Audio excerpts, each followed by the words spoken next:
I'm Chef Mike Moses, and welcome to my kitchen. And welcome to springtime, finally. Now, one of the things about springtime is you get very busy and you don't have time for proper meals at the proper times. Well, being a personal chef, some of the things that I do are prepare meals ahead of time so you can simply thaw them out, enjoy them, and get on with the rest of your day, especially when the weekends are so short. Coming up, I'm going to show you how to prepare ahead of time sweet and sour roasted pork with vegetables. Something you can enjoy at any time. It's easy, just thaw it out. And I'll show you how to do it coming up.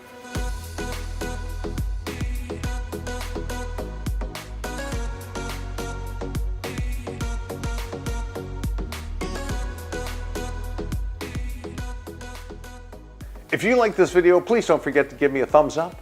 And if you'd like to see more, please subscribe. I post new videos right here on my channel just for you. As a personal chef, one of the things that I am trained to do is go out, do some shopping, and prepare 5 or 6 meals ahead of time for you. In this case, I'm doing it for my family because my wife works weird hours, I work weird hours. We really don't have time throughout the week to sit down and have a meal. We do on the weekends, and that's really important. But for the weekdays, I need to make something that she can defrost and cook up and have ready to go. What I'm going to make today is the baked sweet and sour pork. And to do that, I actually maximized my dollars, and I went out and I got a nice piece of loin pork, got that on sale, but I only need about 2 pounds. And I'm going to take 2 pounds right here.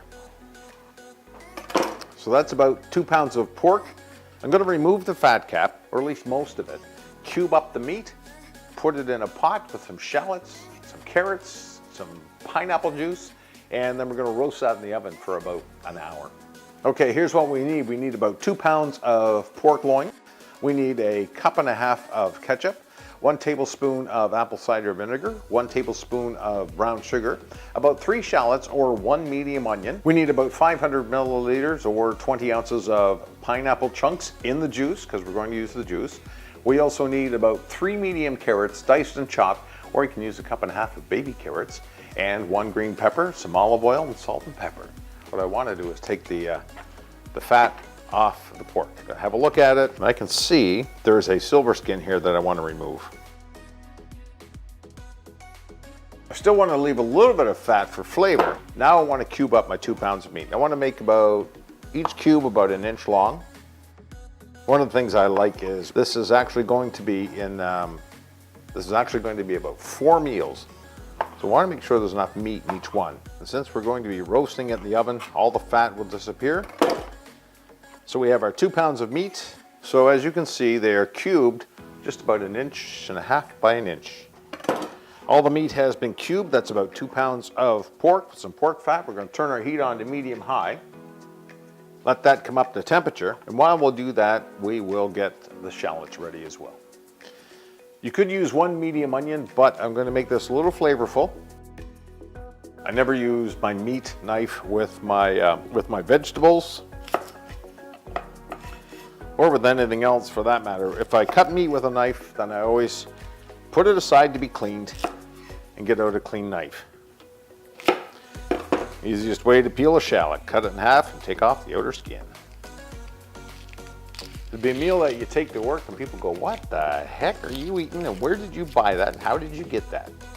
Okay, we don't need to finely chop these up. We just need to chop them and quarter them. And 3 shallots works out to about 1 medium-sized onion. Not quite yet, another couple. We'll get the carrots ready. And these are baby carrots, and I think all I want to do for these is just cut them in half. These are going to add some sweetness to your meal. Okay, oil's coming up to temp. We want to season our pork. And I'm just using good old sea salt. Season it fairly well. Get out your wooden spoon and put your pork in your medium-high cooking pan. Give it a stir. All we want to do is brown this on all sides.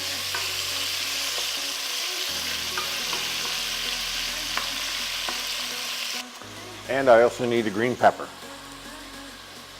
Easy way to slice a green pepper. Let's go down the sides.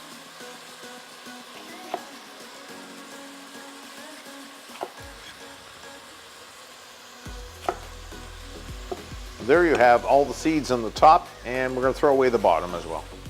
Now, because this is going to be like a stir fry, I want to make sure all the seeds are out, and now I'm just going to chop up my green pepper, bring it all together, and cut it in half. So those are nice chunks of green pepper that you want to have spread throughout your dish.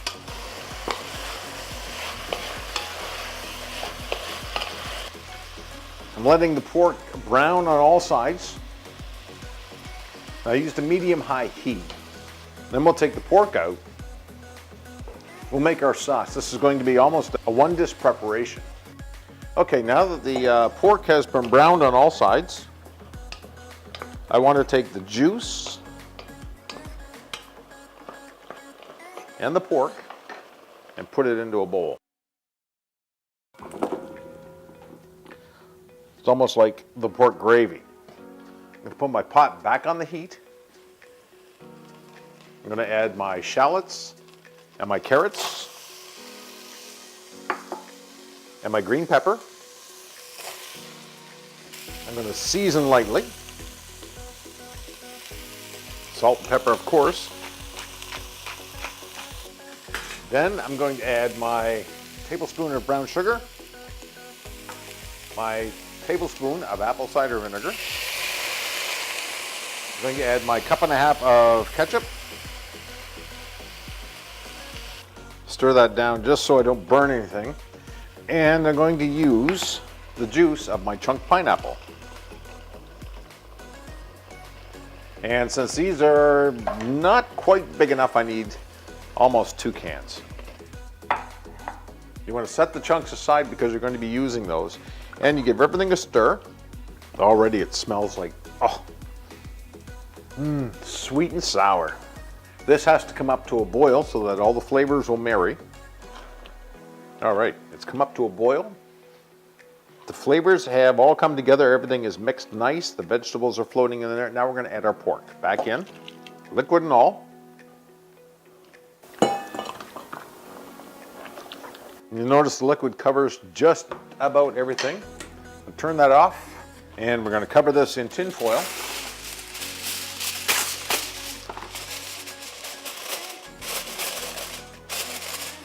And this is going to go into an oven, 350-degree oven, for about 1 hour.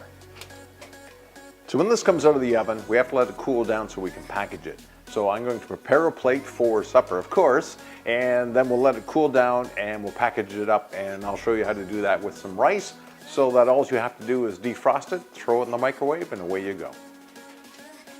All right, the baked sweet and sour pork and vegetables has been in the oven for an hour. And as you can see, the reason I covered it in tin foil is to cut down on evaporation. You don't want a lot of it to evaporate. So give it a stir and see what it looks like. From what I can see here, it looks delicious. Oh yeah. Smells delicious too. Now, going to let this cool down. And when it's cool, then we'll plate it up into our lunch dishes. I got these from Costco. And as you can see, they are reusable, recyclable, and you just put your meal in there and put the top on, and away you go. You can stick it in the freezer and just take it out, thaw it out, and ready to go. I've also prepared some rice, so these are going to cool down. Take another hour and so just to get it cool enough that I can put it into the containers, and then we'll package them up and get them ready. The pineapple we're going to add afterwards as an afterthought and put on top so that when you put it in the microwave, the pineapple doesn't get all mushy and break down. What I have is some rice, some jasmine rice cooked up, and I cooked it in a chicken broth, so at least it's not just bland rice. And I've got my baked sweet and sour pork with vegetables, and it's going to be very easy. First, I'm going to take my jasmine rice, and I probably want just about 1/3 of a cup. And I'll put that in each one. And 1/3 of a cup is enough rice for a lunch.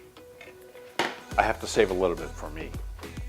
And then you take your pork and vegetables along with juices, put that on the other side. Don't forget to get lots of carrots, lots of pork, and a little of the sweet and sour sauce on the top of the vegetables. And this is going to make a perfect little lunch. You can stick it in the freezer, take it out the night before and thaw it, or you can actually thaw it in the microwave.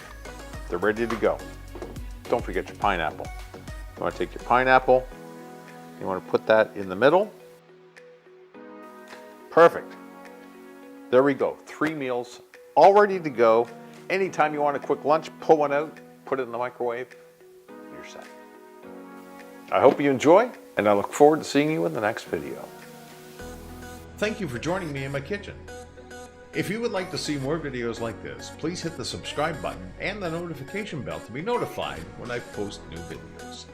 If you'd like to print off this recipe, drop over to my website, www.chefmikemoses.com. And you can also follow me on Twitter or Instagram, Chef Mike Moses. I look forward to seeing you in the next video, where I can help you cook better, eat healthier, and shop smarter.